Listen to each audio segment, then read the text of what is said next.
What do you do when you don't feel heard in a relationship? People try many different things. Some are more effective than others. I'm Nicholeen Peck. I teach relationship, communications, parenting, and self-government all over the world. And in this video, I'm going to be talking about what to do when you don't feel heard in a relationship in order to change that.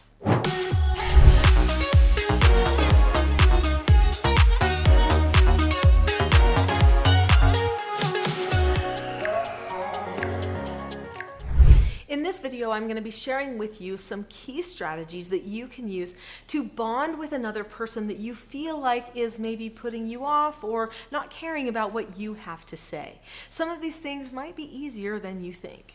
I know it's difficult to feel like somebody doesn't understand or care about what you have to say. Sometimes communication styles can end up making one person more dominant than another person in just regular conversation. This can be difficult. Also, there are some people who just always have to be right. They can't accept other opinions, and so then they start shutting people down.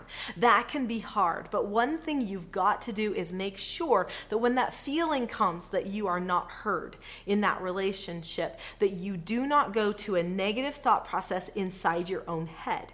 Because if you start thinking, they don't care about me, they don't want to listen to me, why am I with that person? Those kinds of things, then you will start to have emotions that then become toxic for you and the other people around you. So that moment when you get to make a decision is the self-government moment.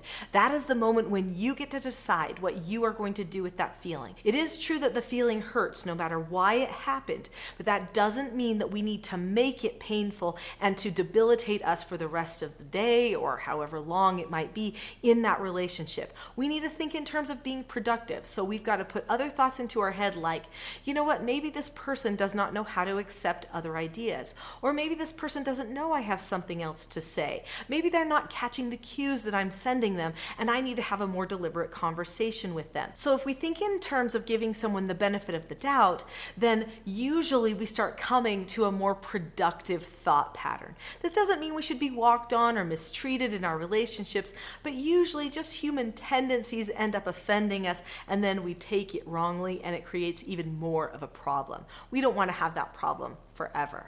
So after you have changed your mindset about it, then you can start establishing a connection with that person. When someone feels connected to you, then they're more open to your ideas and the things that you have to share. So one easy thing that you can do to connect with another person is to simply just look in their eyes. Come up to them, look in their eyes, establish a connection, or maybe ask them a question that shows you're interested in something that they could tell you, and then listen to what they have to say.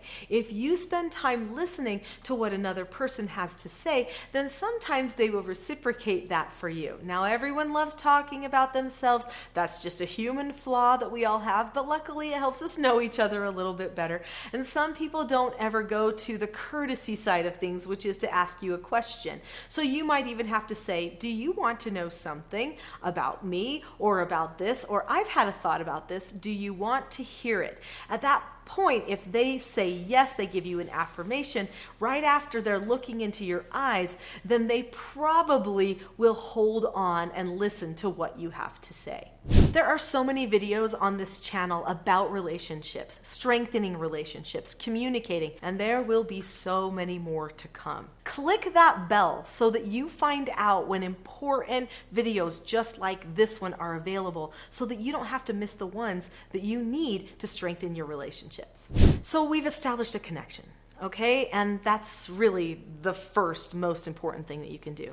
Now, maybe you're going to initiate a conversation. And I talked about one way, like asking a question, do you want to hear what I have to say about this? But if somebody doesn't really, you'll know pretty soon because of their body language. Now, caution, warning, do not overprocess another person's body language. We can read each other pretty well, but sometimes people do come across wrong, and it's not worth getting yourself all worked up. We don't need to have anxiety or stress. That actually makes our communications worse. They don't help our thinking, they hinder it. So keep that in mind.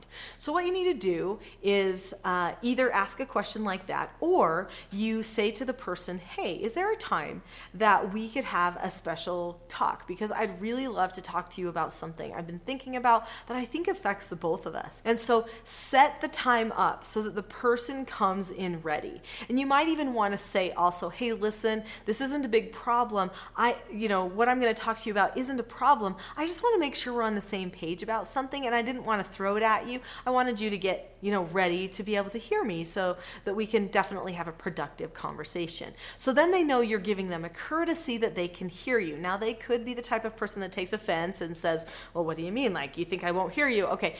They're not ready, and you really can't talk to them then if that's the case. And sometimes you might have to just drop the subject. But most people, if they know you're going to extend that type of a courtesy, they will prepare to hear you out. They will say, okay, I've got to listen to what this person has to say, and I'm going to try to think the best of them because they extended a courtesy to me. So usually human nature, courtesy is reciprocated, like a boomerang type of effect. Then when you're preparing to discuss with that person, make sure you keep your emotions in check.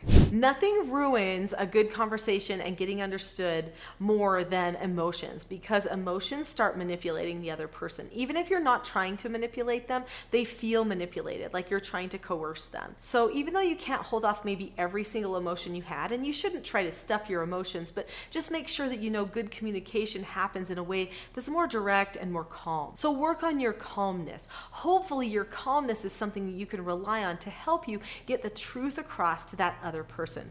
As a special gift to you for watching this entire video, I have a Calm Parenting Toolkit that I would like to give you for free. This Calm Parenting Toolkit should hopefully help you have the skills that you need to be calm during these communications with people you really want to bond with and you want to have understand you better. So in the description below this video, there is a link to the Calm Parenting Toolkit. Click that link now and you can have that Calm Parenting Toolkit, which is a mini course, for free. Click the link and I'll see you there.